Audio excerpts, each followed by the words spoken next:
As the winter days grow colder and the holiday lights begin to glow, I want to welcome you to another Her Untold story. Whether you're listening from your living room, your kitchen table, or wrapped in a warm blanket somewhere quiet, I'm grateful you're here. This season reminds us that every story, especially the painful ones, deserves a little warmth and understanding. So sit back, breathe deep, and let's walk through this story together.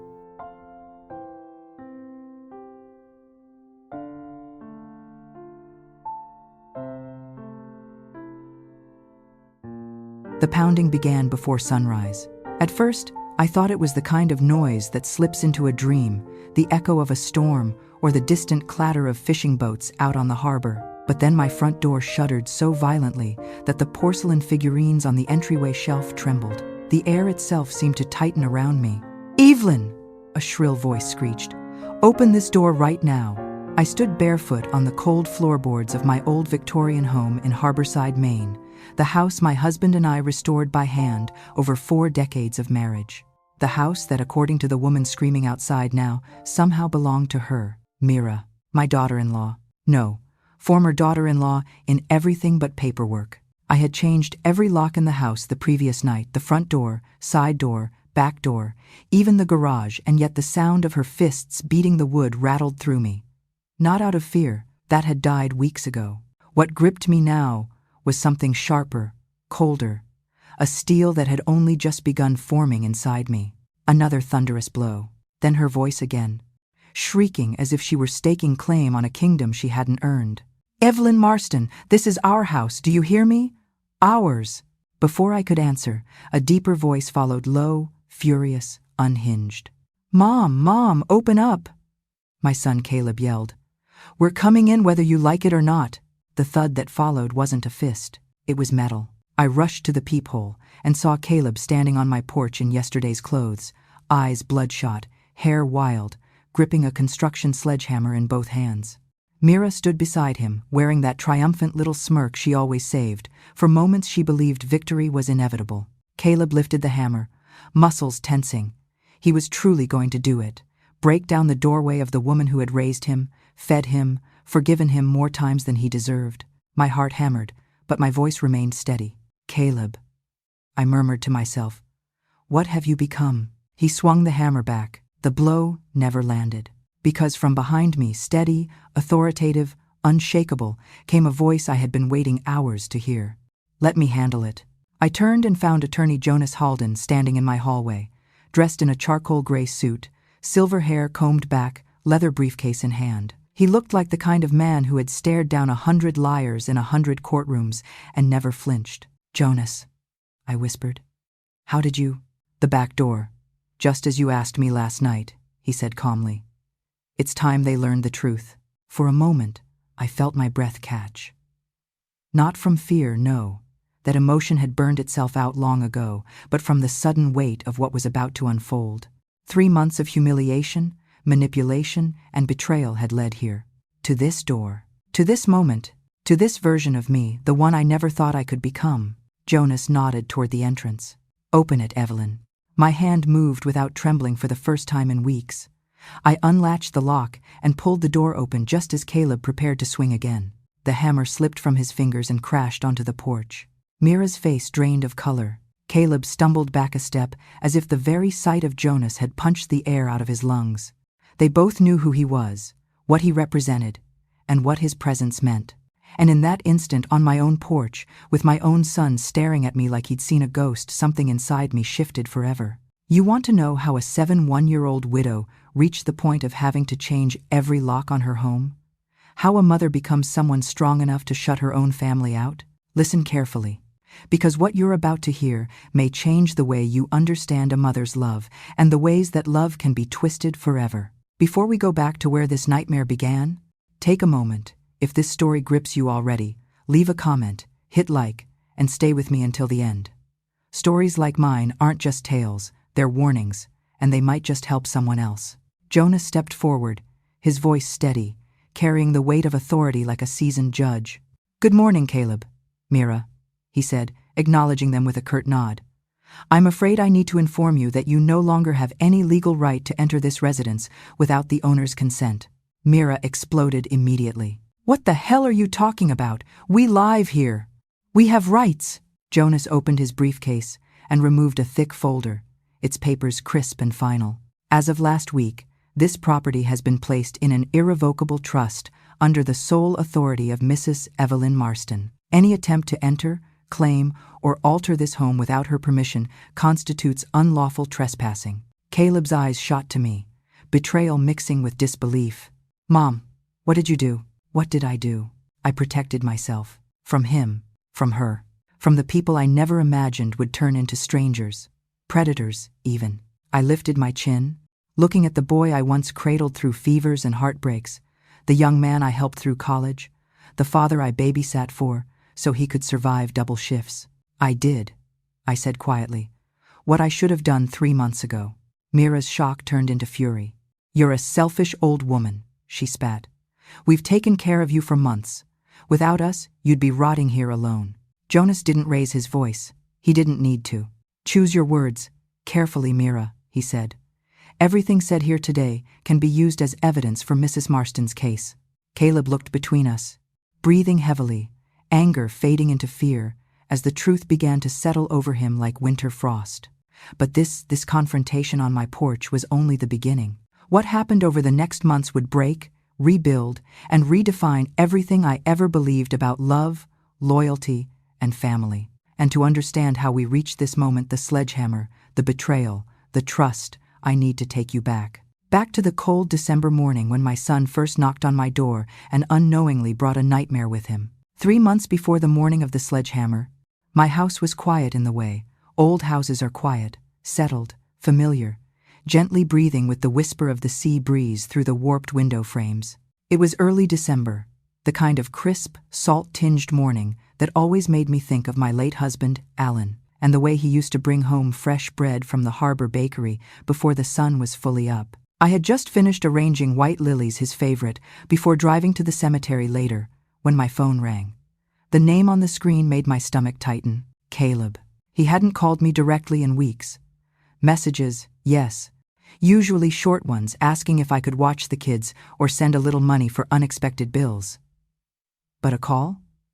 That meant something was wrong. I answered quickly. Caleb? Sweetheart, what's the matter? His voice was low, strained, unfamiliar. Mom, I need to talk to you. Can I come over?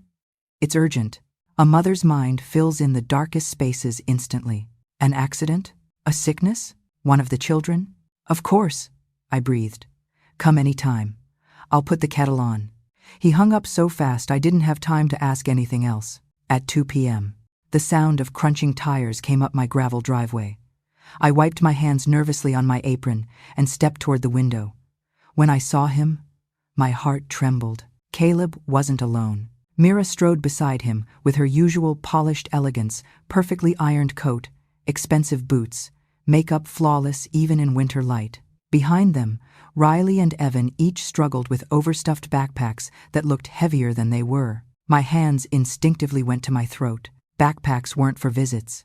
Backpacks meant they weren't going back. The door swung open before I reached it.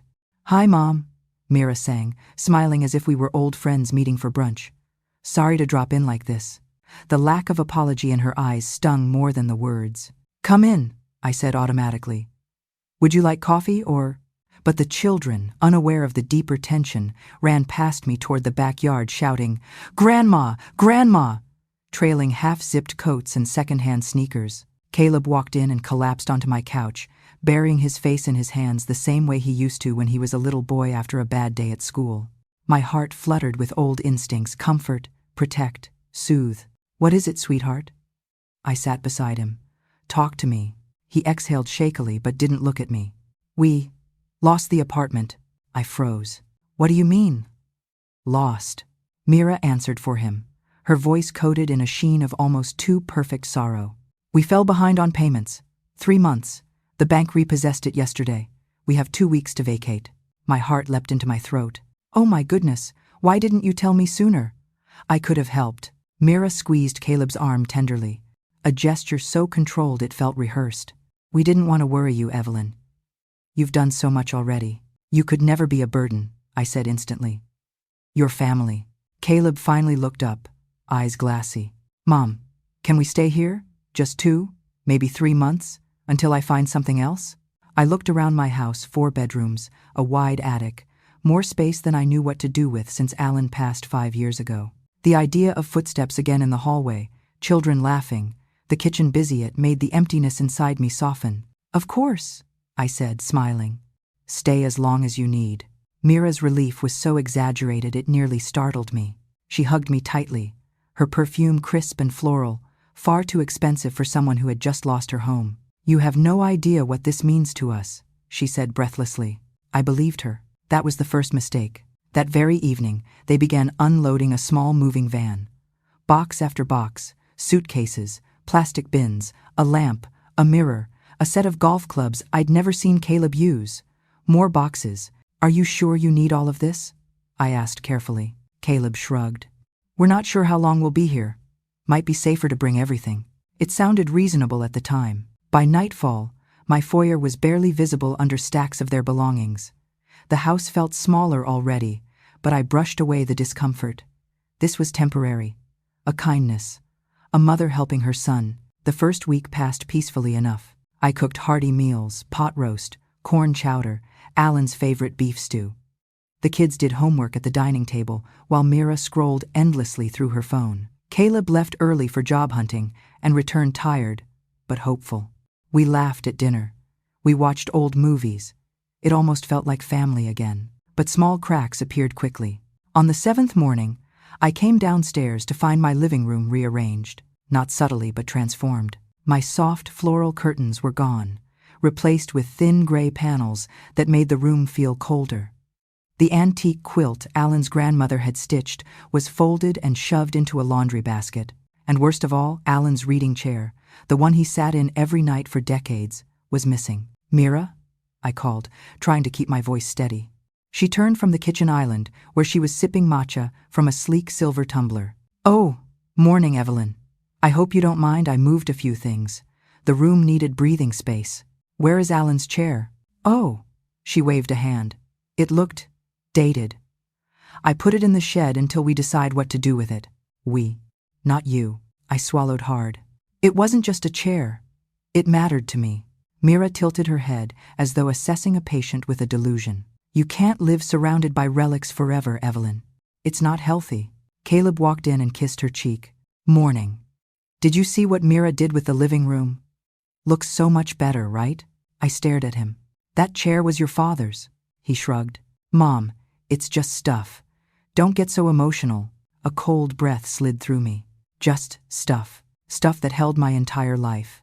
I retreated to the kitchen, hands shaking slightly as I opened the bread box. The pieces were so small, but they were the first hints of something far more dangerous. The second week, Mira began taking down photos, not all at once, one by one. The wedding portrait vanished from the hallway. The framed picture of Alan holding newborn Caleb disappeared from the mantel. I found them stacked inside my bedroom closet, frames dusty as if they'd been forgotten for years. Mira, I confronted her gently. Where are the photos that were in the living room? Oh, those? She didn't even glance up from her tablet. I put them away so the kids wouldn't knock them over. The place looks cleaner without the clutter. My life reduced to clutter. The third week, a deeper storm began forming. It was a neighbor who noticed first. I was returning from the farmer's market, carrying winter apples and a loaf of crusty bread, when Mrs. Whitaker from across the street waved me over. Evelyn, dear, she said, her voice lowering to a whisper. I saw your daughter-in-law taking boxes out of your shed yesterday, into her car, things that looked precious. A cold prickle ran down my spine. What kind of things? I asked. She hesitated. I didn't want to assume, but it looked like old photographs. And a wooden jewelry box. My mother's jewelry box. I felt something inside me tense, not break yet, but bend dangerously. Thank you, I whispered, throat tight. That night, I checked the shed. Half of the boxes containing Alan's belongings were gone. Just gone. No note. No explanation. Nothing. Something dark slithered into my stomach, curling tight. A realization I wasn't ready to name yet. They weren't staying temporarily. They were moving in, taking over. replacing, erasing, and I, foolish in my loneliness, had opened the door. I used to think that a house changed only when its owner changed it, when love or loss or time reshaped the rooms. I never imagined it could shift under the will of someone determined to claim it as their own, inch by quiet inch, until the place you once felt safest becomes foreign and unwelcome. By the third week of their stay, Mira's presence wasn't just visible, it was stamped into every corner like a signature written in permanent ink. One chilly morning, I came downstairs to find the dining room stripped bare. The embroidered curtains I'd sewn by hand 30 years ago, cream linen with little blue wildflowers, each stitch a memory, were gone. The curtain rods hung empty like outstretched arms, missing what they once held. "Mira?" I called, my voice small even to my own ears. She strutted in, wearing my wool cardigan, an item of mine that had begun appearing on her body too often. "Yes?" she answered breezily. "Where are my dining curtains?" "Oh!" She snapped her fingers, as if remembering something unimportant. "I took them down. They made the room dark and... honestly, Evelyn, a little dated." I stared at her. "I made those curtains." Mira smiled with pity that felt crueler than anger. "I know. And it was adorable, really. But we have to think modern now. Freshen up the energy," she said we again. Before I could respond, Caleb walked in, freshly showered, smelling of the expensive cologne I'd given him one Christmas long ago. "Mira, the place looks amazing," he said, wrapping his arms around her waist. "You really spruced it up." My jaw tightened. Caleb looked at me. "Doesn't it look brighter, Mom?" I swallowed. "It looks... different." When he turned away, Mira whispered loud enough for me to hear, "She'll adjust. People her age don't like change, but it's necessary." I froze. People her age, as if I couldn't hear or understand. As if I were already halfway gone. That afternoon, the house continued to shift under Mira's command. She opened windows, rearranged furniture, moved my sewing chest into the attic, and shoved my recipe books behind her vegan cookbooks, which she insisted were healthier for someone like you. Someone like me. She meant old. I tried to remind myself it was temporary. Temporary. Temporary. Temporary. But the word was losing meaning. 2 days later, I entered the living room to find something that made my knees weaken. My husband's wedding photo, the one of him carrying me through the tide on our honeymoon, was missing from the mantel. Not moved. Not misplaced. Gone. I searched the shelves, the table, the boxes in the corner. My breathing grew quick and shallow. It wasn't simply a picture. It was the last piece of a memory that didn't hurt. I found Mira in the kitchen whisking tahini dressing, humming along to a pop song Riley liked.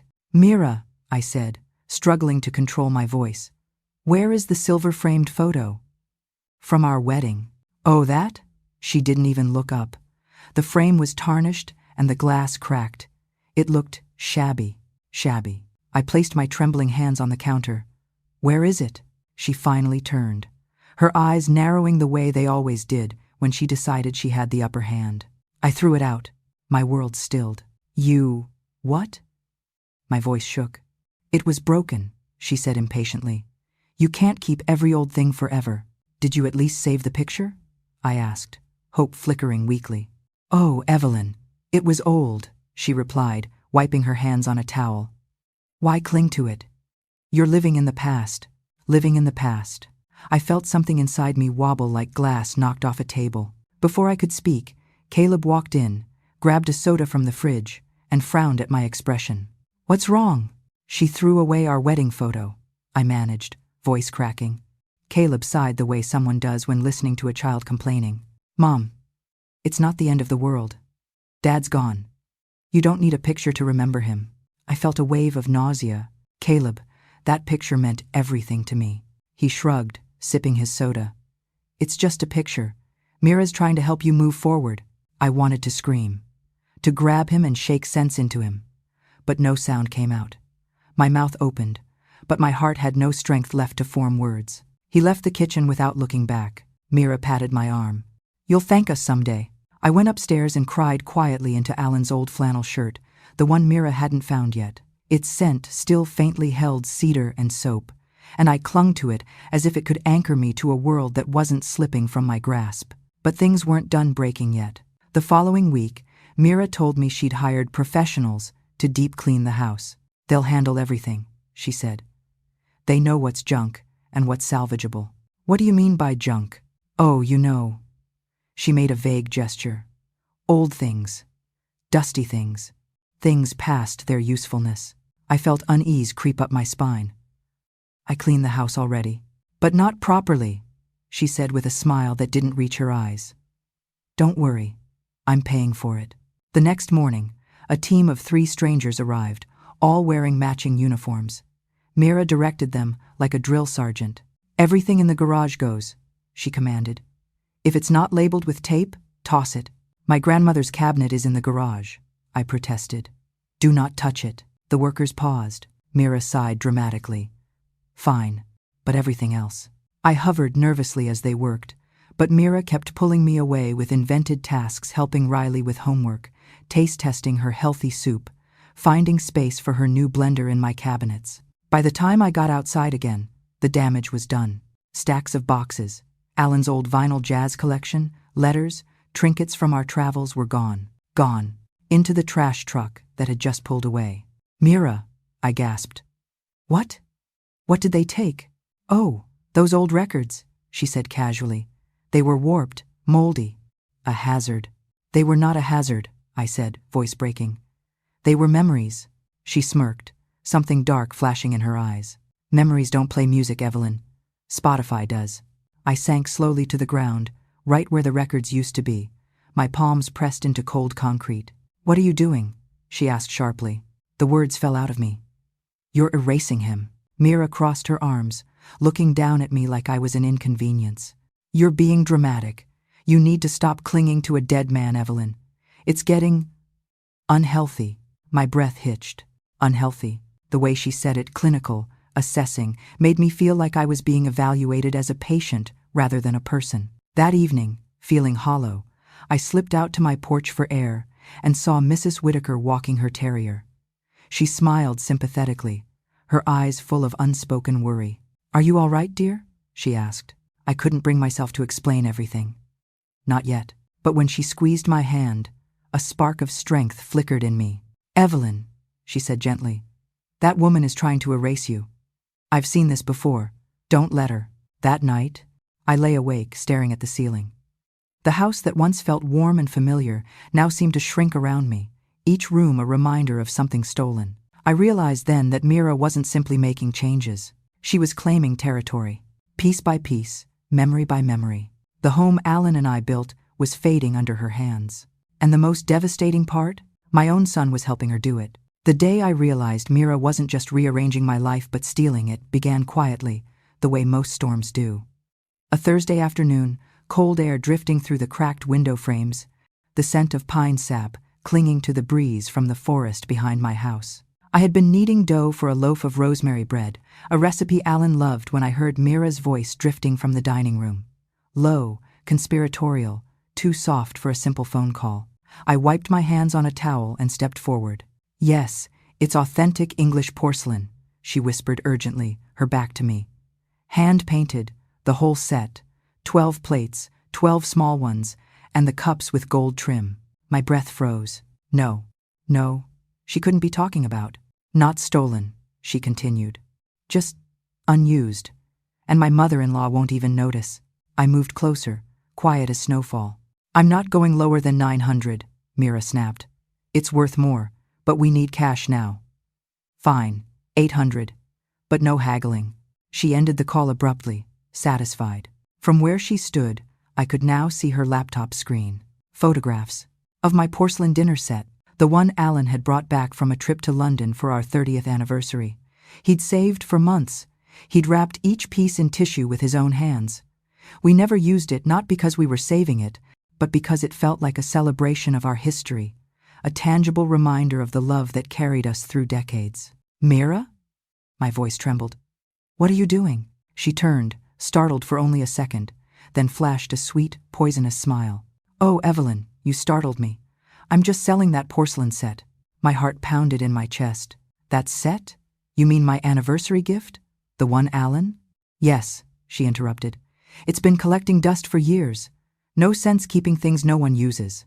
I gripped the back of a chair to steady myself. Mira, That set is not for sale. Her expression hardened, the sweetness vanishing like a mask dropped to the floor. We need money, she said sharply. The kids' school supplies, Caleb's job search, storage rent. If you won't help us, we have to help ourselves. I stared at her, stunned. Help yourselves to my belongings? Her laugh was a sharp, brittle sound. Oh, Evelyn, don't be dramatic. We're family. What's yours is ours. Isn't that what you always say? I shook my head. No, that is not what I said. She placed a hand on her hip, eyes cold. You're being selfish. And honestly, it's embarrassing. You're hoarding old dishes while your grandchildren need a home. Just then, the front door opened. Everything okay? Caleb called casually, walking in with a bakery bag. I heard you two from outside. Mira stepped toward him, her voice trembling with practiced fragility. I was just trying to sell the dinnerware so we can buy the kids new coats. But your mother, that's not true, I snapped. She's selling your father's gift. Caleb sighed heavily, like a man dealing with a stubborn child. Mom, they're just plates. They're not just plates, I cried. They're memories. Caleb shook his head. Memories don't put food on the table. My throat tightened painfully. We have food, I whispered. And coats, and school supplies. Mira bought a $300 pair of boots last week. Mira stepped forward sharply. Those were on sale. Caleb nodded in agreement, arms crossing. Mom, sometimes I feel like you think objects matter more than people. Is that really the kind of grandmother you want to be? The room tilted. A grandmother who cared more about plates. That was how they saw me. How they wanted me to see myself. Caleb wrapped an arm around Mira's shoulders, protective in a way I hadn't seen since he was a child guarding a stray kitten. If those dishes mean that much to you, Mom, we'll leave, he said, voice trembling with wounded pride. We'll pack up. Find somewhere else. Don't worry about us. Mira sniffled, eyes glistening with perfect tears. We'll be fine. I didn't say you had to leave, I whispered. I just don't want you to sell that set. Then what? Caleb snapped. You want us to go into debt while fragile little plates sit safely on a shelf? Something inside me cracked, not fully, but enough to let despair seep in. Fine, I whispered. Sell it. Caleb blinked. What? Sell it, I repeated. If you think we need the money so badly, then do it. His relief was immediate, almost joyful. I knew you'd understand. But he didn't understand anything, because that was the first time in my life that giving felt like losing a piece of myself. Later that evening, I walked past the glass cabinet where the porcelain had been displayed. The shelves were empty except for a faint outline where the largest plate had rested. It was as if ghosts of the pieces still lingered, refusing to accept they had been taken. Mira came home 6 hours later with bulging shopping bags, designer blouses, new heels, a bright red coat that swished like arrogance. Mira, I whispered, what is all this? She set the bags on the table with a smile. Sales, great deals, buy one, get one free. What about the money? You said it was for the kids. It was, she said casually. I bought them notebooks and pencils. The rest? I deserved a little reward. I've been stressed. She waltzed down the hall, humming, and I stood alone in the cold gray dining room, staring at my hollow cabinet. Alan's gift, sold for $800. $800 for 30 years of love. But the porcelain set wasn't the end of it. 2 days later, I found Mira in the basement, fiddling with the lock on the storage cabinets. Alan and I used to keep important documents, heirlooms, and keepsakes. Mira, I said sharply, what are you doing? She jolted, then recovered quickly. Oh, I was just looking for space. This basement is so cluttered. That cabinet is locked for a reason. She rolled her eyes. You really need to let go of some things. I will not let go of that cabinet. She gave me a long, cold look. You know, Evelyn, you're making this harder than it needs to be. A chill rolled down my spine. What is that supposed to mean? But before she could answer, Caleb called her from upstairs, and she left without another word. The next morning, as I walked into town for groceries, my friend B, who ran the antique shop on Harbor Street, stopped me. Evelyn, dear, she said gently, was that your porcelain dinner set I saw listed online? The one Alan gifted you? My stomach clenched. Mira said you were selling it, B continued cautiously. I wasn't sure if it was your decision. My voice came out dry. It wasn't. She reached for my hand. Be careful, Evelyn. Something's off. I've seen this kind of thing before. I nodded weakly, blinking against tears. Be careful. If only I had listened to that warning sooner. Because selling my memories wasn't enough for Mira. The next thing she planned to steal wasn't a plate or a picture. It was something far more precious. It was trust, my trust, and $12,000. I've lived through a lot in 71 years. Illness, childbirth, losing my parents, losing my husband. But nothing prepared me for the sinking, sick feeling of realizing someone you welcomed into your home, someone you fed, housed, trusted, was not just disrespectful, not just manipulative, but was planning how to extract your very last drop of compassion like a miner draining a vein of gold. It began on a Tuesday. Winter sunlight stretched pale across the kitchen floor, the kind of light that made my Victorian home glow softly, even beneath the new cold gray walls Mira had insisted on painting. I stood at the counter slicing apples for a pie when Mira shuffled in, wrapped in a robe, her hair messy, makeup smudged just so too intentionally disheveled to be accidental. She winced, pressing a hand against her forehead. "Mira?" I asked. "Are you all right?" She didn't answer immediately. Instead, she leaned against the island dramatically, breathing like a woman trying to convey her fragility. "I'm fine," she murmured. "Just dizzy." "Sit down," I said quickly. "Here, I'll get you some water." She waved me off weakly, letting her hand rest on her stomach. No, don't fuss over me. I've just been bleeding a little." "I'm sure it's nothing." I froze. "Bleeding?" I asked quietly. "Where?" She glanced away, biting her lip as if holding back tears. "I shouldn't say anything. I don't want to worry the kids." My heart dropped. "Mira, if you're bleeding, you need to see a doctor." She hesitated, just a slight pause, and in that pause, I sensed something shift in the air. A performance beginning. "I can't," she whispered.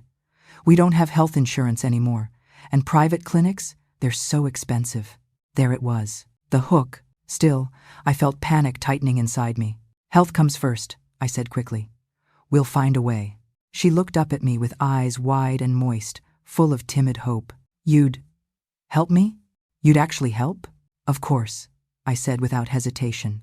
"If you're sick, we do whatever is necessary." Her lips parted, softening into a carefully measured expression of vulnerable gratitude. "Thank you, Evelyn. You're like a mother to me." The words struck me like a small blow. Not because they were sweet, because they were a little too sweet, like fruit beginning to rot. The next morning, Mira presented me with a printed brochure from North Coast Medical Pavilion. A luxury clinic, glass walls, marble floors, a waiting room that looked more like a spa than a doctor's office. "The reviews are incredible," she said, wringing her hands. "But the tests they ordered, I don't know how to pay for them." "What tests?" "Multiple," she said, her voice rising as though fearful. "Blood panels, MRI, hormonal studies. They even mentioned a biopsy." My body went cold. "For what?" I whispered. I don't know," she said, lowering her head. "They're worried about something serious." My throat tightened. My chest hurt. "You need those tests," I said. "How much?" She pulled out a folded sheet, carefully flattened it, and pushed it toward me. $14,000. I felt the blood drain from my face. $14,000. "That's just for the first round," Mira said, voice small. "If I'm sick, it could be more." The room seemed to sway gently, like a slow-moving tide. "Do you have the money?" she whispered. "Or anything you could liquidate?" I thought of Alan, his soft voice at the hospital, his trembling hand squeezing mine. The small investment bonds he left behind meant for emergencies. "Isn't this an emergency?" "It's okay," I whispered to myself silently. "This is what family does." I sold both bonds that afternoon. 2 pieces of our future. 2 promises Alan had made to protect me after he was gone. I returned home with an envelope of cash. "Mira," I said, pressing it into her hand, "I hope this helps." She threw her arms around me and sobbed so convincingly that for a moment I believed she truly loved me. "Thank you," she cried. "You're saving my life." But the truth was, I wasn't saving her. I was feeding a predator. Over the next 2 weeks, Mira became a masterful actress. She left early each morning wearing workout clothes and a beanie, claiming she had to go to appointments. She returned around dinner, looking exhausted, touching her temples, sighing heavily, sometimes groaning as she sat. Whenever I asked about test results, she would shake her head mournfully. Not yet. The doctor says these things take time. I made her herbal teas. I took over her chores. I reassured the children. And every night, after everyone went to bed, I cried quietly into my pillow, terrified for a woman who was not sick, not even close. The truth arrived in the most ordinary way through gossip at the harborside market. I was selecting tomatoes when Marion, who ran the seafood stand, approached me. "I saw your daughter-in-law last week," she said, leaning closer. "At North Haven Aesthetic Clinic." My heart skipped. "Aesthetic Clinic?" I repeated. "Oh yes," Marion nodded. "My niece works there," said Mira. Came in for some kind of cosmetic consult. The high-end kind. Something with her nose. Her nose. Her nose. I felt the floor shift. "Are you sure?" I asked, voice shaking. "Positive," she said. She looked thrilled. Said she finally had the money to treat herself. Treat herself. As if on cue, I remembered the envelope I had given her. $14,000. My emergency bonds. Alan's final gift. My breath came out hollow, shaky. I walked home in a fog, the grocery bags cutting into my hands. When I opened the door, there she was, Mira lounging on the sofa, watching a drama series, eating popcorn. Her face looked slightly different, subtle, swelling, disguised under makeup. "Mira," I said quietly. "We need to talk." She paused the show, annoyed. "What?" I stared at her nose. Higher, straighter, too perfect. "I ran into someone at the market," I said. "They said they saw you at a cosmetic surgery clinic." Her expression froze for half a second, then smoothed into indignant innocence. "Oh, that," she said casually. "I can explain." "Explain what?" My voice cracked. "That you lied? That you faked being sick to get money from me?" She sighed deeply. "I wasn't lying. I was sick. Sick of feeling insecure. Sick of looking in the mirror and seeing—" "No," I whispered. "No. You made me believe you had a serious illness." "Well," she said, spreading her hands, "I needed the money. And you spent it on—" "Your face," she scoffed. "Better that than wasting away worrying. I feel better now. Isn't that the point?" Before I could answer, Caleb came home, still in his work uniform from the diner. He dropped his keys, took one look at our faces, and rubbed his forehead tiredly. "What's going on?" Mira burst into tears with theatrical precision. "Your mother is accusing me of lying about my procedure." "Procedure?" Caleb frowned. "Her surgery," I said. "She used the money for a nose job." Caleb exhaled, exasperated. "Mom, I knew about it." The room spun. "You knew?" He shrugged. "It made her happy. You were willing to help, so why not?"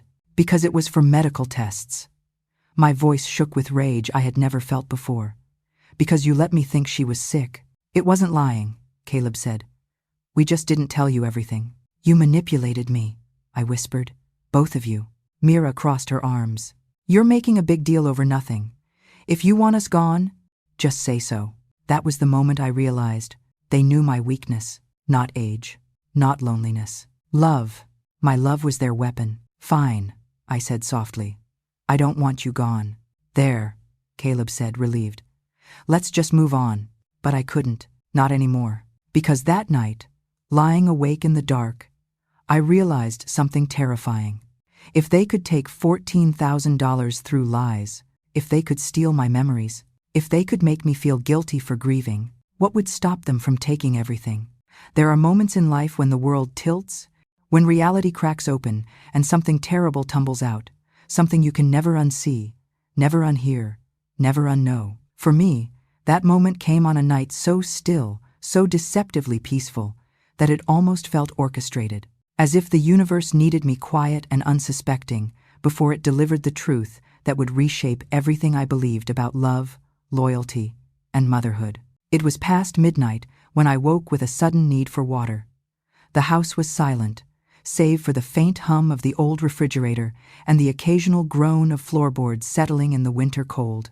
I slipped into my slippers and wrapped a shawl around my shoulders, breathing in the familiar scent of lavender from the linen closet. I didn't turn on any lights. I'd lived in that house for 42 years. I could walk it blindfolded. When I reached the kitchen, Something caught my attention, a faint murmuring coming from the backyard. Two voices, low and tense. I froze, my hand hovering over the light switch. Caleb and Mira. I stepped toward the back door, pressing myself into the shadows, heart pounding. The porch light was off, but moonlight spilled across the yard, illuminating their silhouettes by the cedar fence Alan had built long before Caleb was born. "It has to work," Caleb was saying, his voice tight. "I don't like dragging this out." "It will work," Mira hissed. "Stop losing your nerve." My pulse quickened. I leaned in, careful not to step on the creaky board near the pantry. "We just need a few more months," Mira continued. "She's getting more dependent every day. Haven't you noticed? She apologizes even when we're the ones who hurt her. She barely argues anymore." Caleb groaned. "I hate that you're right." Mira exhaled a cold little laugh. "That's because I am right. We've already changed half the house. She let you sell that dinner set. She gave me $14,000 without blinking. She's softened. She's pliable." Pliable. The word sliced through me like a blade. Caleb shifted, running a hand through his hair. "But what if she doesn't sign? You know how stubborn she can be." "Not anymore," Mira said. "She's lonely. She only has us. She's terrified of living alone. And once she starts feeling like a burden. I pressed a trembling hand to my chest. "She'll agree to anything we suggest. We'll tell her we're worried about her safety. How the stairs are dangerous. How she might fall. How the house is too large for someone her age. We'll dress it up as love, concern. She'll believe us." Caleb's voice sounded unsure. "And after she signs over the deed?" "Then," Mira said crisply, "we move her into that affordable senior home outside of Brunswick, the one that costs $400 a month." My blood turned to ice. "That place?" Caleb whispered. "It looks awful," Mira scoffed. "She won't care. Old people adapt. They always do." Caleb hesitated. "She's my mother. And she'll be taken care of," Mira snapped. "Food, a bed, nurses. What more does she need?" A beat of silence. Then Mira added, her voice low and dripping with venom. "We need this house, Caleb. That Victorian is worth at least $550,000, $500,000.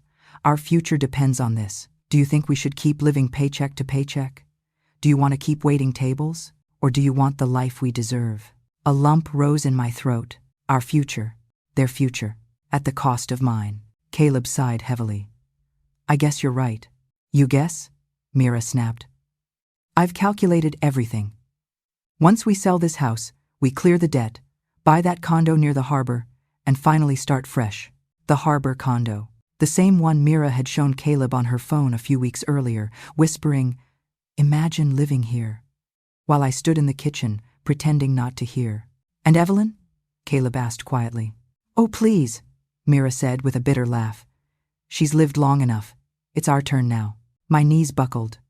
For a moment, I thought I would fall, but I clung to the wall, breath shallow and painful. My son, my only son, the boy I nursed through pneumonia, who held my hand at Alan's funeral, who used to sneak into my bed during thunderstorms when he was 5. The man standing outside plotting to take my home, my dignity, my independence.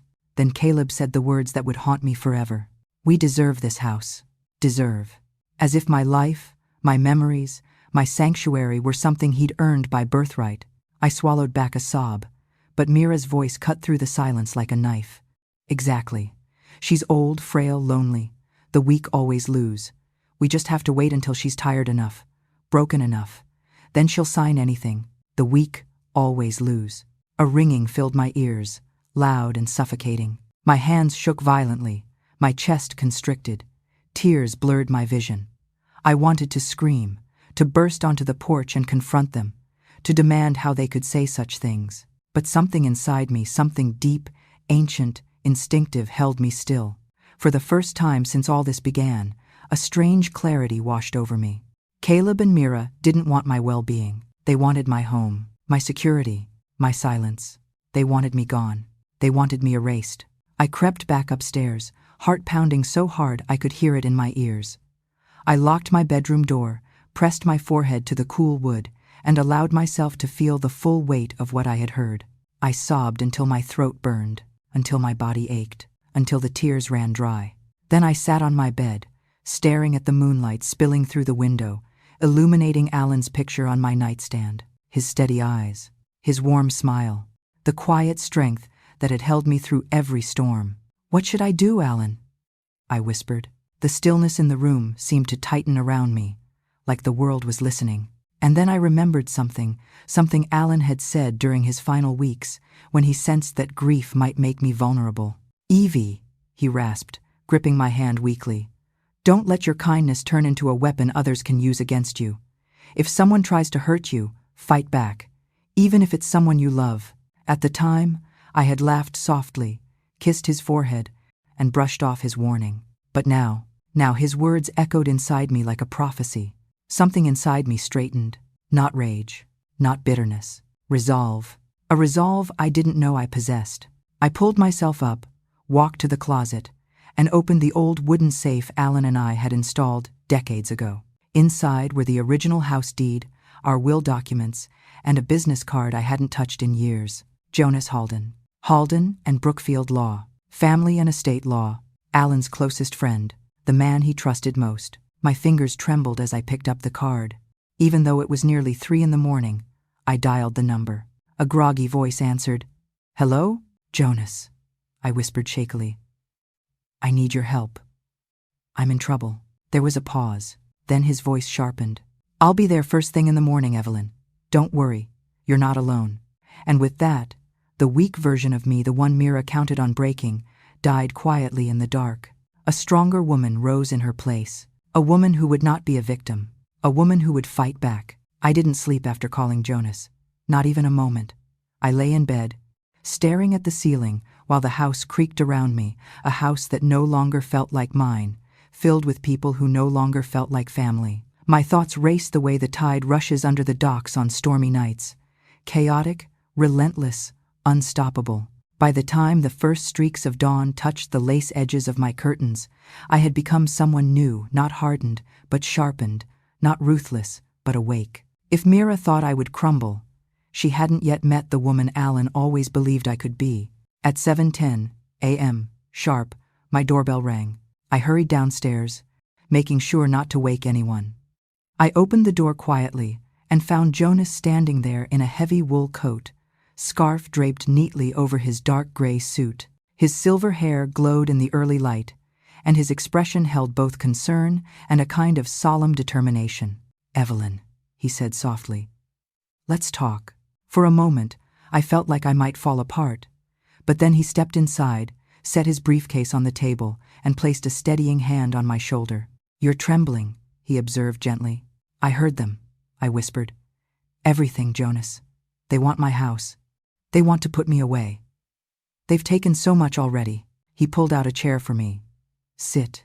I obeyed because for the first time in months, someone was taking care of me. "Tell me everything," he said firmly, opening his notepad. I spoke for nearly half an hour, recounting every detail. The stolen porcelain, the missing photographs, the thrown-away vinyl records, the lies, the invasive rearranging, the false illness, the $14,000, the overheard conversation about the nursing home, the plan to manipulate me, weaken me, make me believe I had no right to my own home. By the time I finished, my hands were shaking. Jonas's jaw clenched. The anger in his eyes was old, protective, loyal to my late husband, and freshly sharpened by outrage. "Evelyn," he said slowly, "what your son and daughter-in-law are doing is not just unethical. It's illegal. This is criminal exploitation, elder coercion, fraud." The words landed heavily, but also clarifyingly. "What can I do?" I whispered. His voice lowered, calm, measured, strategic. "You fight back, legally, step by step, quietly, and effectively." I straightened. "How?" Jonas tapped his pen thoughtfully. "We need evidence," he said. "Recordings, documents, photos, proving manipulation, fraud, intent to displace, intent to control your assets. You already have a powerful verbal confession from last night, but we need more. They must incriminate themselves clearly." I nodded. "And the house?" I asked, voice trembling. "That's the easiest part," he said. "We protect it. Immediately. I'll draft a plan today. The fastest method is to place the property in an irrevocable trust. You'd retain full living rights. They'd lose any claim instantly, and permanently. I blinked. Irrevocable? Meaning, Jonas explained.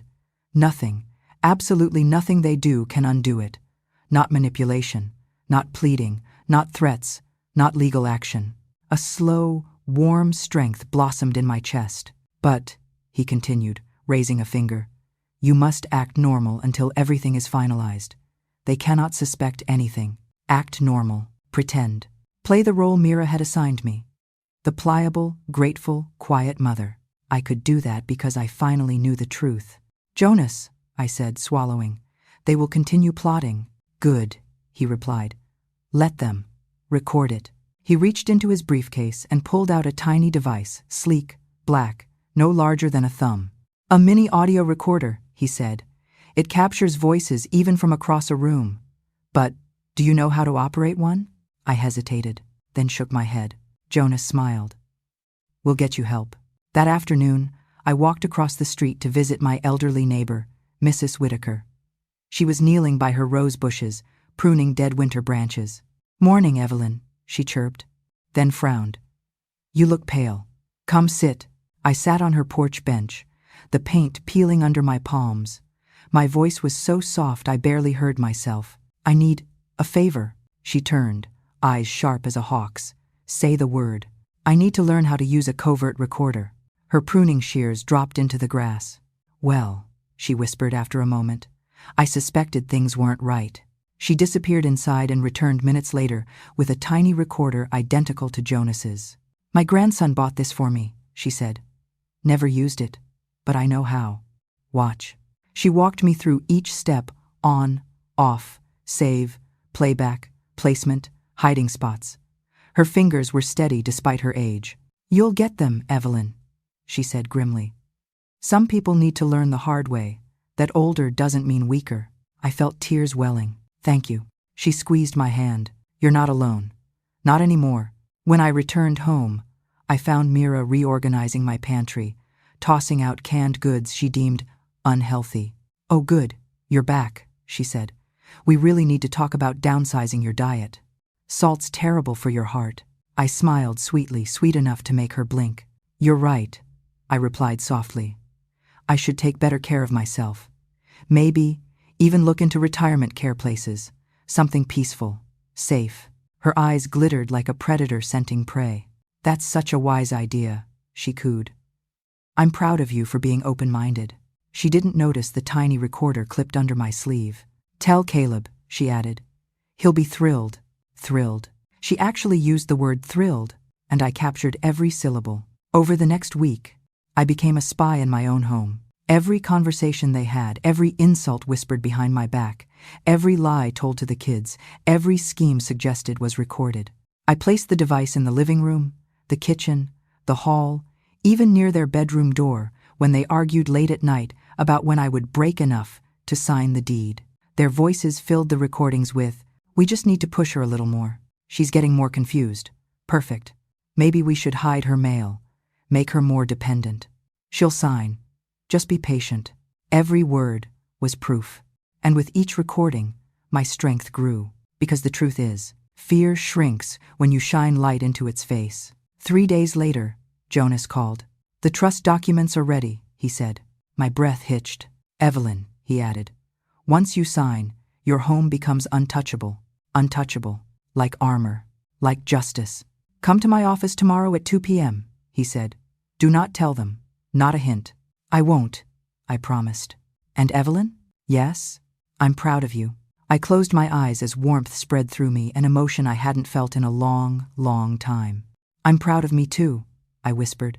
That evening, I made dinner, mashed potatoes, baked cod, steamed carrots.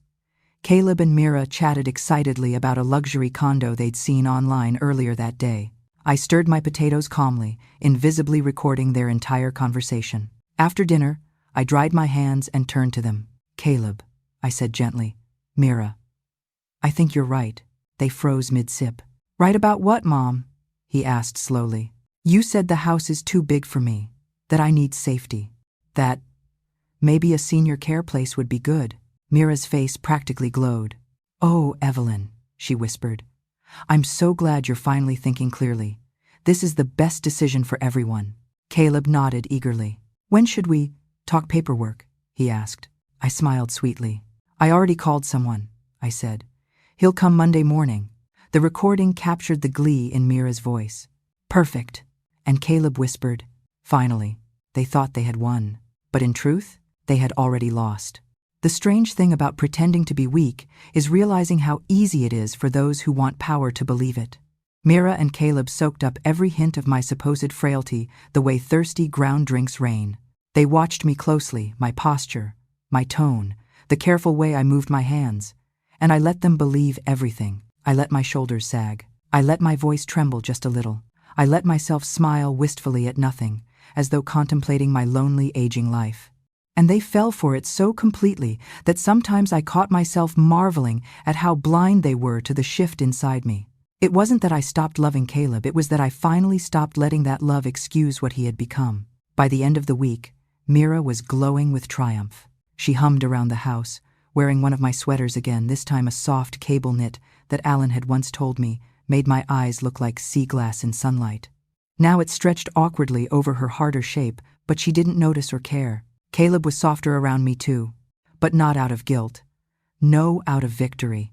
He'd clasp my arm gently, speak in a tone too sweet to be real.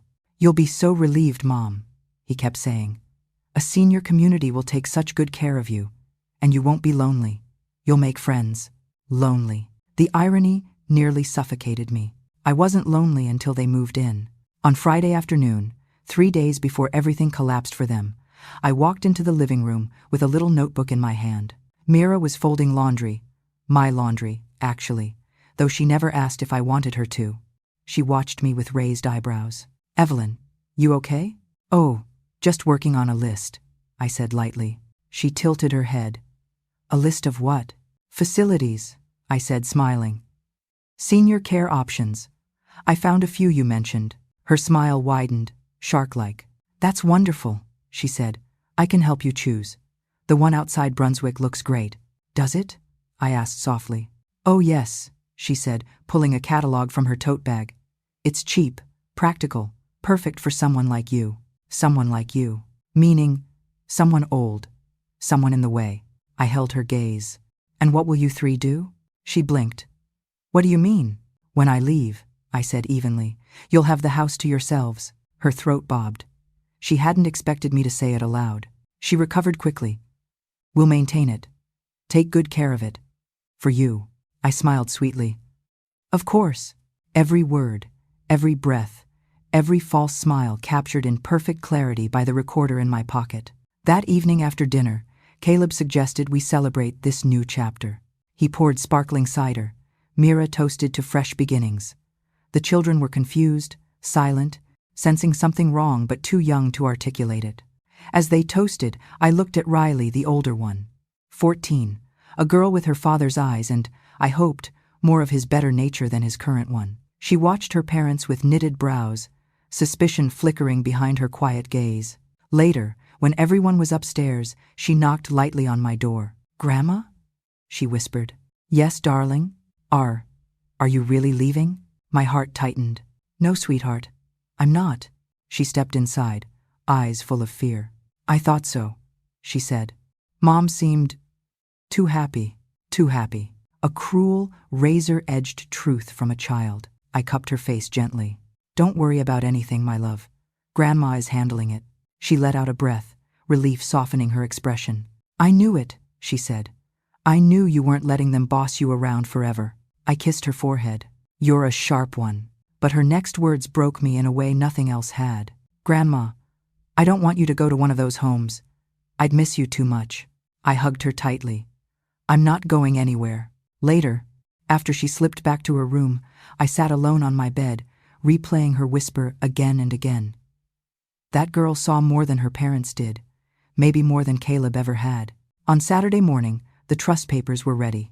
I dressed in a soft blue sweater, pinned up my hair, and left before anyone else woke.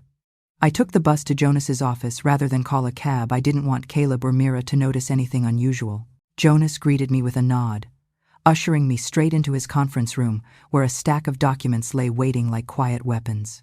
This, he said, Tapping the top document is the irrevocable living trust. Once you sign, nobody can reverse or challenge it. Not your son, not his wife, not a court. My hand trembled slightly as I touched the paperwork. And this, he added, sliding forward a second stack, is the distribution clause. The property will pass to your grandchildren, but only when they turn 25, and they will never be allowed to sell it, ever. The breath I took felt like the first full breath in months. It protects everything, I whispered. Protects them. And protects you, he said firmly. Now and always. I signed each page slowly, carefully, as if engraving my own resurrection. When I finished, Jonas placed everything neatly back in his leather briefcase. 2 business days, Evelyn, he said. Then it's done. Untouchable. I nodded. Now, he continued, we need the final piece. A confrontation, one where they reveal their true intentions in front of me. How do we make that happen? You set the bait, he said. Tell them I'm coming Monday morning to finalize the deed transfer. They'll think you're signing the house over to them, and they'll come armed with arrogance, I murmured. Exactly, Jonas said, and I'll be waiting. I felt something warm rise in my chest, something close to power. That night, I made the announcement over dinner. Caleb, Mira, I said calmly. I told Jonas Halden to stop by Monday morning. He's going to help with the house paperwork. Mira nearly dropped her fork. This Monday? As in, this coming Monday? Yes, I said, sipping my tea. Her eyes shone with greedy excitement. Oh, Evelyn, this is wonderful. You'll feel so relieved. We'll take such good care of everything. Caleb nodded vigorously. Finally, this is the right step, Mom. I smiled. I trust you both. Inside me, something cold and sharp responded. You shouldn't have trusted me. Late that night, after everyone was asleep, I slipped out of the house and walked down to Harbor Street, where the locksmith's shop sat, tucked between a bait and tackle store and an old bookstore.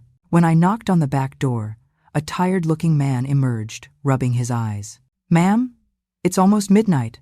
I'll pay triple, I said. Cash. I need every lock in my house changed. Tonight. He studied my face, saw something desperate, something determined, and nodded. Give me 20 minutes to gather tools. By 1:30 a.m., every lock in my Victorian home had been replaced. The locksmith handed me 4 new keys and took the old ones away in a sealed bag. Anyone tries to use their old key, he said, it won't even go in the hole. Perfect, I whispered, because the moment Mira discovered her keys didn't work, her facade would shatter, her true nature would surface, and that revelation, in front of Jonas, would be the final nail in her coffin. Sunday passed like a held breath. I pretended to nap. Mira pretended to be busy. Caleb pretended to be supportive. The children played quietly, sensing an approaching storm. When night finally fell, I lay awake staring at the ceiling, feeling Alan's presence around me like a protective warmth. I'm ready, I whispered into the darkness, because tomorrow morning they would walk straight into the consequences they'd been building for months. Tomorrow, the trap would spring. Tomorrow, I would get my life back. Monday morning arrived in that eerie hush that only coastal towns know, the kind of quiet just before the tide shifts, when the world seems to hold its breath. A pale, early sunlight washed over the Victorian house, illuminating dust motes in the living room and casting long shadows across the stairwell. I awoke before dawn, fully alert after barely sleeping. Today was the day. Not the day they expected, but the day I had spent weeks preparing for. I moved through the house with deliberate calm, making coffee, slicing fruit for the children, folding the blanket on the sofa. Every motion was rehearsed, not in pretense but in purpose. At 7:45 a.m., Mira appeared, floating down the stairs in a deep red dress, hair perfectly curled, lips the shade of ripe cherries. Her heels clicked against the hardwood like a countdown. "Morning, Evelyn," she said brightly. She looked like a woman going to sign ownership papers for a new home, not someone about to be exposed. Caleb followed soon after, wearing the suit he used for job interviews, hair gelled, cologne too strong. He checked his reflection in the hallway mirror, smoothing his tie, practicing a smile that didn't reach his eyes. "You look lovely, Mom," he said, voice unusually soft. It would have touched me once. Not today. "What time did you say Jonas would arrive?" Mira asked, her tone tightly controlled. 10 o'clock, I said, pouring coffee. He's very punctual. Oh, he'd better be, she muttered. We have a lot to get through. I sipped my coffee. Yes, I said evenly. We certainly do. By 9 a.m., Mira began pacing like a caged cat. She straightened the living room pillows, checked her phone repeatedly, reapplied her lipstick twice. Caleb sat on the armchair pretending to scroll through emails, but staring at the door every few seconds. Riley and Evan hovered anxiously in the hallway, sensing something wrong. Is Grandma really moving today? Evan whispered to his sister. Riley shook her head. No. Her certainty warmed my chest. At 9:30 a.m., a sudden chime echoed through the house, the doorbell. Mira's head snapped up. He's early, she squealed. Perfect! She rushed to the door and twisted the knob. The door didn't move. She frowned, twisted harder. Nothing. Evelyn? She called. Did you lock this? Oh, I said lightly. Yes. I must have latched it last night. I'll get it in a moment. She rattled the handle again, harder than necessary. Caleb tried next. His grip turned the knob with force, but it stayed firmly in place. What the hell? He muttered. Then Mira reached into her purse, retrieved her key, and shoved it in the lock. The key didn't fit. She turned it again. And again. It's not working, she whispered, panic rising. Caleb tried his own key. Nothing. He examined it, looked at the lock, then back at me.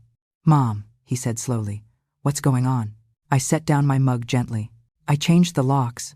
Their expressions snapped into shock. You what? Mira gasped. Why?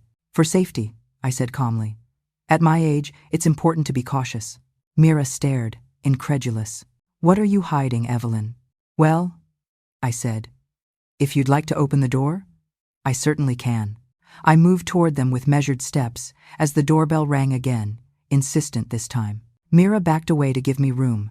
Caleb watched with narrowed eyes. I peered through the peephole. Not Jonas. Just Mrs. Keating from next door holding a basket of muffins. Oh, it's just my neighbor, I said. Nothing urgent. I smiled at them, sweet, unhurried, and walked away from the door. Mira's jaw dropped. Are you insane? Jonas could have needed directions. He knows the address, I said simply. Her eyes flashed. You're trying to make us look ridiculous. I shrugged gently.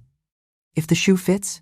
Her face reddened in fury. At 9:58 a.m., the doorbell rang again. 3 rapid chimes. Mira nearly sprinted to the door. Finally, she grabbed the handle with both hands. Still locked, still useless, still out of her control. Open the damn door, she screamed at me. He's here! What are you doing? Caleb joined in. Mom, stop acting crazy. I raised a brow. There's no need to shout. Then, as Mira pounded on the wood like a deranged orchestra conductor, a soft click sounded behind us. The back door opened. Footsteps, steady, confident, echoed through the hallway. Mira spun around, eyes wild. Caleb froze. Jonas Halden walked into the living room, briefcase in hand, dressed immaculately in a charcoal suit and silk tie, with an expression that could silence a courtroom. Good morning, he said pleasantly. Sorry for the delay. I came through the back door. Mira's lips parted in horror. The back door? She repeated weakly. Yes, Jonas said. Mrs. Marston let me in a few minutes ago. Caleb choked on his own breath. Mom, what is going on? It's time for honesty, I said quietly. For all of us. Jonas set his briefcase on the coffee table and took out a thick folder thicker than the draft documents I'd seen Saturday. This one was heavy with proof, with consequences, with justice. Mira's face blanched. What is that? Evidence, Jonas replied. Evidence of what? She snapped. Your actions, he said coolly. And Caleb's. Over the past 3 months, Caleb stepped forward. We've never done anything wrong.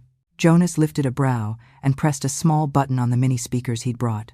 Mira's voice filled the room crystal clear, unmistakable. She's old, frail, lonely. The weak always lose. Just a few more months and she'll sign anything. Caleb's voice followed. Mom's lived long enough. It's our turn now. The color drained from Caleb's face so fast it was almost frightening. Mira stumbled backward into a chair. That's taken out of context, Mira shrieked. There is no context, Jonas replied. That justifies plotting to steal this woman's home. Caleb looked ill. Mom, please, Let me explain. No, I said softly. You've explained enough. Mira lunged toward me, eyes furious. You set us up. I stepped back calmly. No, Mira, you did that yourself. Jonas snapped his briefcase shut with a definitive click. Mrs. Marston, he said. Turning to me, the trust is finalized. The house is legally protected. They cannot claim it. They cannot inherit it. They cannot touch it.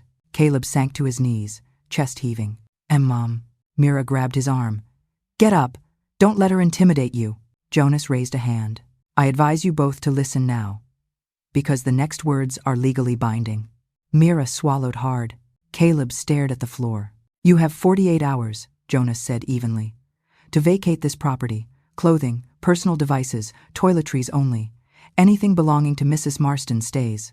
Attempt to remove or damage anything, and I will proceed with criminal charges immediately. Mira screamed. You can't do this. You can't throw us out. You threw yourselves out, I said. Caleb looked up at me, eyes wet, voice cracking. Mom, please, we're family. Family. A word they had used like a weapon. I took a slow breath. Family doesn't plot to destroy each other, I said. And they certainly don't call their mother weak or disposable. Mira tried one last tactic, tears. What about the kids? Where will we go? We have nothing. You should have thought about that, Jonas replied, before orchestrating elder exploitation. Caleb buried his face in his hands. Mira bolted for the stairs, wailing, slamming doors, throwing things into suitcases. Chaos erupted above us, but I stood still. For the first time in months, I felt like myself again. When the recording finished echoing through the living room, a silence settled so heavy it felt like the walls themselves were holding their breath. Mira's sobs had turned hysterical, upstairs thuds, frantic footsteps, drawers opening and slamming shut. Caleb still knelt on the floor, hands pressed to his face, trembling like a child caught stealing from a cookie jar. Except what he had tried to steal wasn't a cookie. It was my life, my home, my future. Jonas gave them a moment not out of mercy, but out of formality. Lawyers know the value of silence, the way it lets guilt expand until it becomes undeniable. Finally, Jonas cleared his throat and opened the thick folder he'd brought. Let's proceed, Mrs. Marston. Caleb stiffened. Mira came crashing down the stairs, hair disheveled, face red, eyes swollen. She stopped at the bottom step, panting as though she'd been running. What are you doing? She demanded. What's in that folder? Jonas adjusted his glasses. Shall we begin? He withdrew a set of documents, neatly bound with red tabs. This first section, he said calmly, is a detailed log of all financial transactions involving Mrs. Marston's personal accounts. Notably, he pointed to a highlighted page.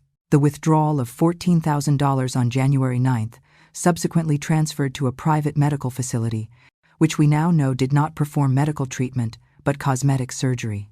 Mira's face flushed. I told you it was treatment, for my emotional well-being. Jonas didn't blink. That is not a recognized medical necessity. And receiving funds under false pretenses constitutes fraud. Stop calling it fraud, she shrieked. That's what it is, Jonas said coldly. Caleb tried again, voice hoarse. Mom, please, we can repay. Jonas raised a hand sharply. I will address you when it is your turn, Mr. Marston. The authoritative tone made Caleb shrink in on himself. Jonas continued. This next section, he said, sliding forward another document, is an appraisal of the porcelain dinner set belonging to Mrs. Marston. Its estimated value is $4,200. It was sold without her consent for $800. Mira's jaw clenched. She said yes. I turned my gaze on her calmly. I said yes because you pressured me. Because you guilted me. Because you told me my grandchildren would starve. You could have refused, she shouted.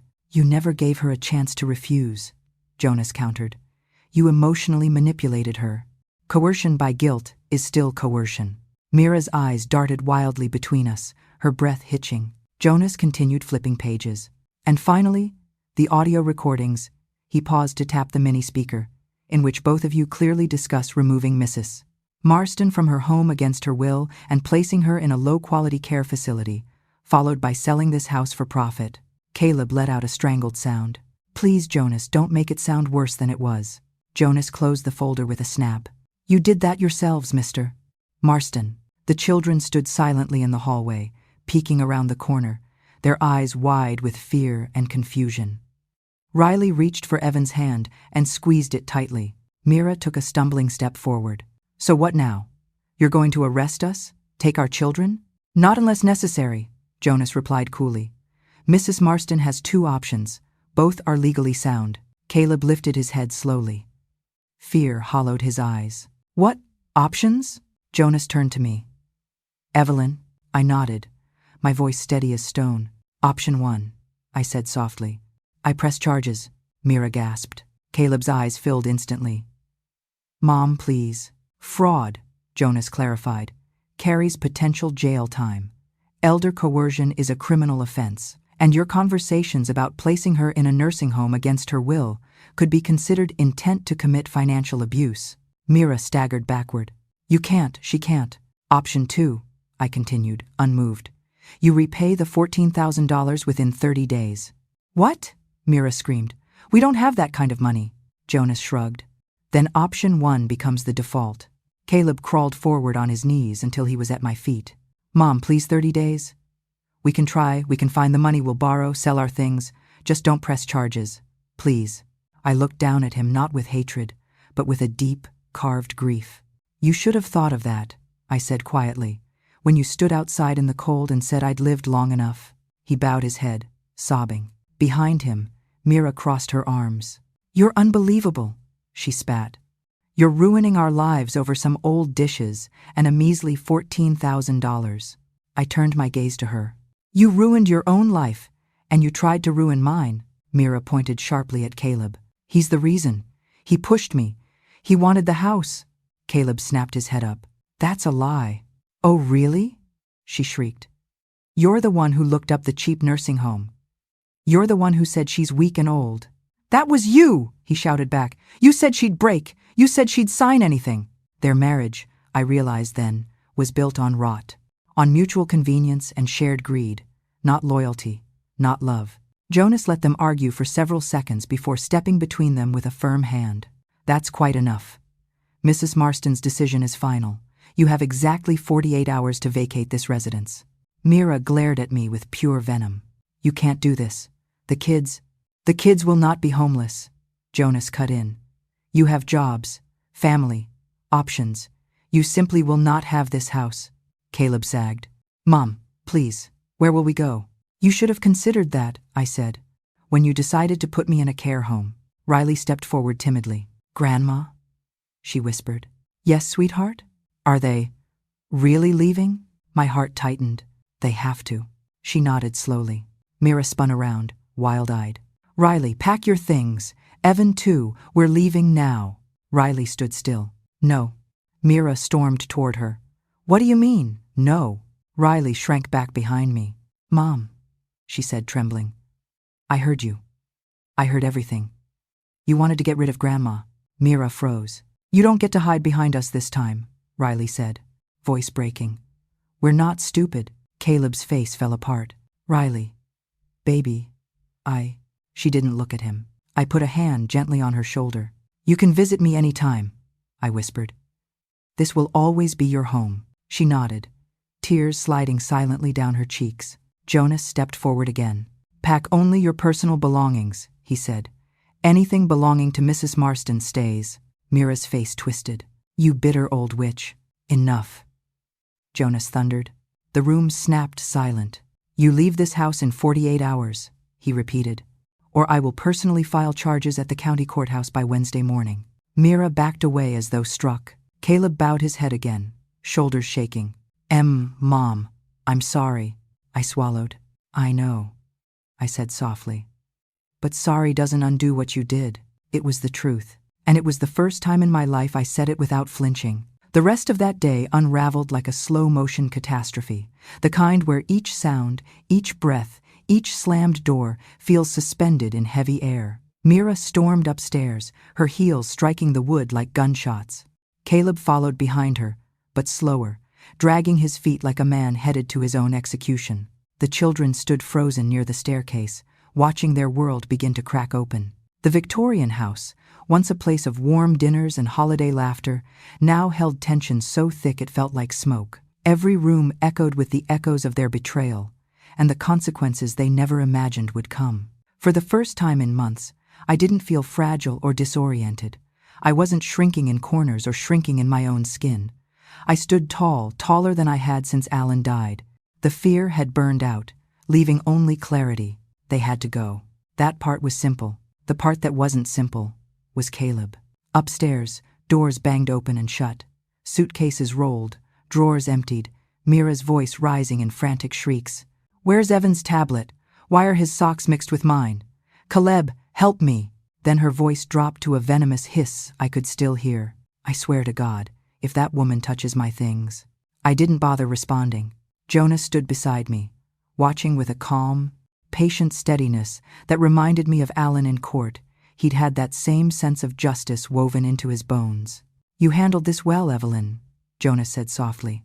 "I survived," I replied. "That feels like more than I've done in a long time." He nodded. "Surviving is the first step toward taking your life back." Upstairs, something heavy crashed, a suitcase knocked off a dresser, perhaps.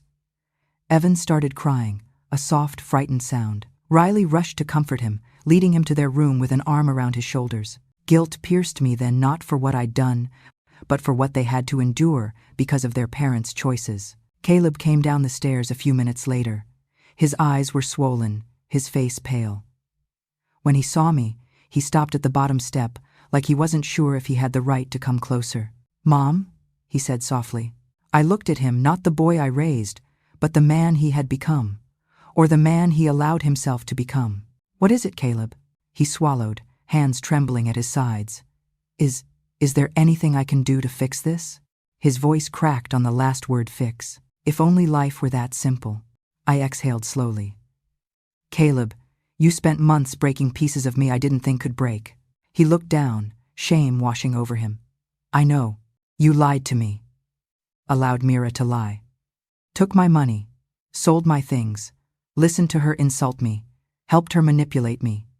And then, you planned to put me away, like trash to be stored out of sight." His voice wavered. "I wasn't thinking straight. That's not an excuse," I said quietly. "You weren't sick, Caleb. You weren't desperate. You weren't manipulated. You were willing." His breath shook. I thought it was the only way." Mira said. "Don't," I said sharply. "Don't blame her. Not entirely. You had choices." He shut his eyes. "She said we deserved the house," he whispered. "I knew it was wrong, but I wanted a better life for us. I thought you were lonely, that you'd be better off." "In a rundown nursing home outside of Brunswick?" I asked coldly. His shoulders slumped. "No," I said more softly. "You didn't think I'd be better off. You thought it'd be easier for you." He covered his face with both hands. "I'm sorry," he whispered. "I'm so sorry." For a moment, I almost reached for him, almost took him into my arms the way I did when he was 5. But that instinct had to die for me to live again. "Sorry is not redemption," I said. "It's just the beginning of accountability." He nodded brokenly. By late afternoon, the house sounded like a war zone. Mira stomped up and down the stairs, throwing things into bags without caring what broke in the process. At one point, she barreled past me with an armful of sweaters, 2 of them mine. "Mira," I said calmly. "Those aren't yours." She whirled around, hair disheveled, mascara streaking. "They are now. You bought them years ago. They don't even fit you anymore." I stepped forward, meeting her eyes with a calmness I didn't know I possessed. "Mira," I said quietly, "you are leaving this house with your own belongings. If you take anything else, Jonas will file charges immediately." She froze. Her breath came fast. "You can't watch everything I pack." "Riley will," I said simply. Riley stepped out from behind the corner, shoulders squared, chin lifted with quiet bravery I'd never seen in her before. Mira's face twisted. "Traitor." "No," Riley said. "I'm just not blind." The crack of that truth stunned even Mira. She shoved the sweaters into my arms and stormed upstairs again. I turned to the girl and gently touched her cheek. "You're stronger than all of us," I whispered. Her eyes filled. "I learned from you." That evening, the children sat at the dining table, eating the soup I made, chicken noodle, their favorite. Caleb ate nothing. Mira refused food entirely, pacing the living room and muttering under her breath. Evan finally asked the question that had hung like fog in the air. "Grandma," he whispered, "are we still your family?" I knelt beside him, smoothing his hair. "You will always be my family," I said. "You and Riley. Always." His eyes glistened. "But Mom said you hate us now." "I don't hate anyone," I said quietly. "But I won't let anyone hurt me." Riley squeezed her brother's hand. "You didn't do anything wrong," she told him firmly. "Mom and Dad did." The silence that followed was thick and painful. Caleb lowered his head further. Mira sighed dramatically from the hallway. "Oh, wonderful. Brainwash the kids against me. As if this nightmare wasn't enough." "They're not blind, Mira," I said. "Children always understand more than adults think." She flashed me a deadly glare. "You'll regret this. You'll die alone in this old house." I straightened. "I would rather die alone than live imprisoned in my own home." She scoffed loudly and stormed away. At 9 p.m., the packing finally slowed. Suitcases lined the foyer. Plastic bags filled the hallway. The children's backpacks waited by the door. Mira disappeared into Caleb's old room, muttering curses. Caleb approached me again, hands shaking. "I know you won't forgive me," he whispered. "I don't deserve it. But will I ever get another chance?" I looked into his eyes, the same brown eyes Alan had, full of warmth once upon a time. "I don't know," I answered honestly. "Forgiveness requires trust. And trust must be earned. Over years, not days." He swallowed hard. Will you see the kids after we move out?" "Anytime," I said. "Whenever they want to visit." A sob escaped him. "Thank you." Then he reached into his jacket and pulled out an envelope, thin, crumpled. "I scraped together 3,000, he said quietly. "It's all I could get today." I took it, feeling its weight, or lack of it. "You have 30 days, I said. "Not 1 day more." He nodded. "Upstairs," Mira shouted. "Caleb, where are the screwdrivers? We are not leaving the curtain rods." I closed my eyes for a moment, gathering strength. Then I said softly, "You should go help her. You still have things to pack." He hesitated, wanting to say more but unable to. Then he turned and walked away. As the house quieted, I stepped into the living room alone. I looked around at the places where my memories used to live. Some were missing, some stolen, some broken, but their absence no longer hollowed me out. This house was mine.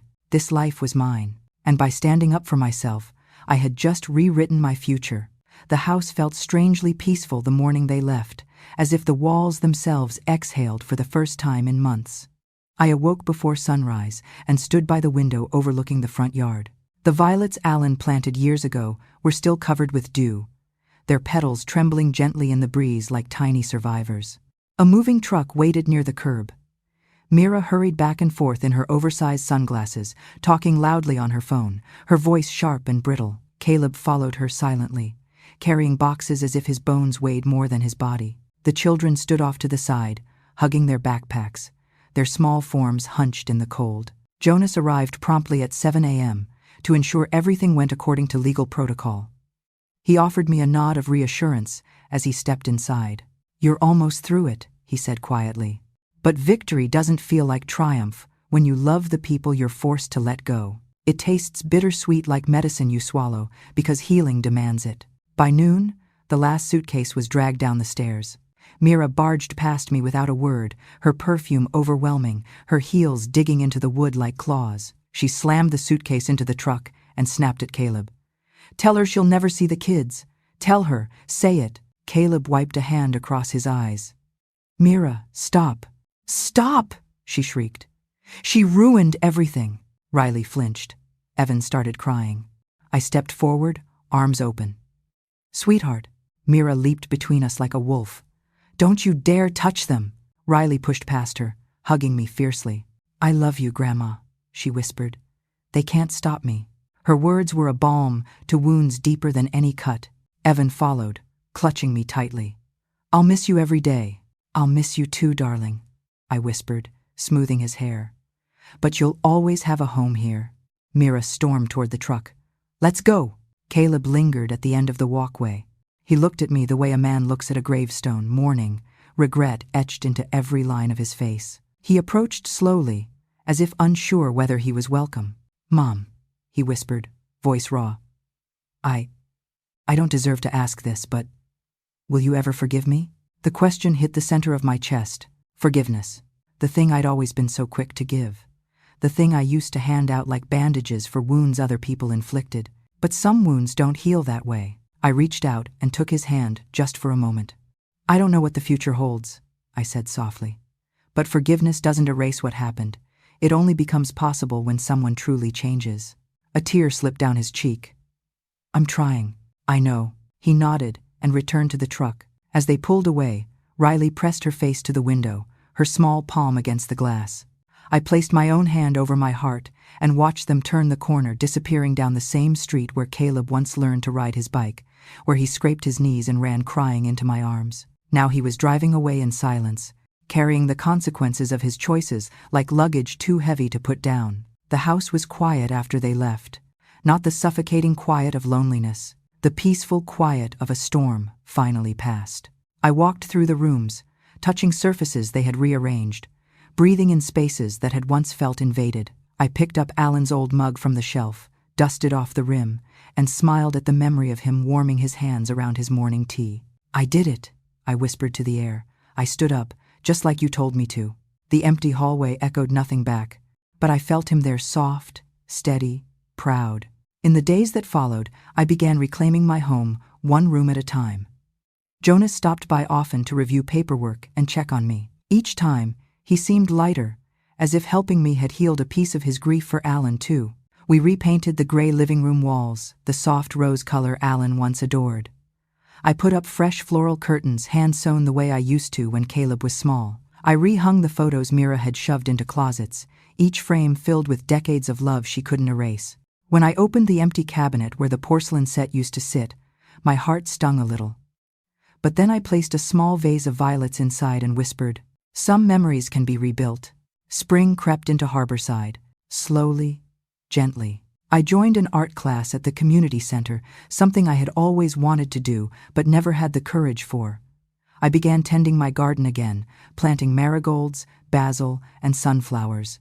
I even helped volunteer at the Coastal Wildlife Rescue, feeding injured seabirds and washing oil off ducklings rescued from the harbor. For the first time since Alan's death, I began to live again, not for anyone else, not as someone's mother, not as someone's burden, but as Evelyn, a woman who rediscovered her strength in the aftermath of betrayal. 3 months passed. Then my phone rang one afternoon while I was repotting violets. A number I didn't recognize. "Hello?" I answered. "Grandma?" a small voice said. My heart lifted instantly. "Evan, sweetheart, how are you?" He hesitated. Dad said it's okay if we call you." My breath caught. "Where is your father?" There was rustling, then Riley's voice came on, older somehow, sadder. "Grandma. Mom left." I sat down slowly on the garden bench. "Left?" "Yeah," Riley said. "She just packed her things and left. She said she was tired of everything. She and Dad are getting divorced." I closed my eyes. Mira had finally done what she always did, found another path, another target, another beginning built on someone else's end. I felt no satisfaction, only quiet inevitability. Riley continued softly. "We moved into a small apartment near Dad's job. It's not like the house, but it's peaceful. Dad's trying, Grandma. He isn't the same." A bird chirped. Wind swept over the violets. "And Grandma," Riley added, her voice cracking, "you were right about everything." I pressed a hand to my heart. "You can visit me any time," I said. "My door will always be open to you." "I know," she whispered. "I love you. I love you too." When the call ended, I sat there a long time, breathing in the smell of warm earth, feeling the sun brush my face. A weight lifted from me, not because justice was complete, but because peace had quietly begun to grow where hurt once lived. Looking back, I understand something now. Love without respect is not love, it is captivity. Kindness without boundaries is not generosity, it is self-erasure. And forgiveness is not something owed, but something earned. I once believed I would never survive losing my son, but I never lost him, not really. I simply stopped protecting the damaged parts of him that used to hurt me. He must rebuild himself now. And maybe one day, when he does, forgiveness will feel possible. Until then, I carry my strength with me like armor, woven not from anger but from dignity. The violets in my garden bloom again, the color Alan loved most, soft purple under the Maine sun. A reminder that even after the harshest winter, something beautiful can rise from the soil, and so can we. If you were in my place, would you have had the courage to set boundaries with the ones who hurt you? Tell me your thoughts below. Your story may help someone else find their strength.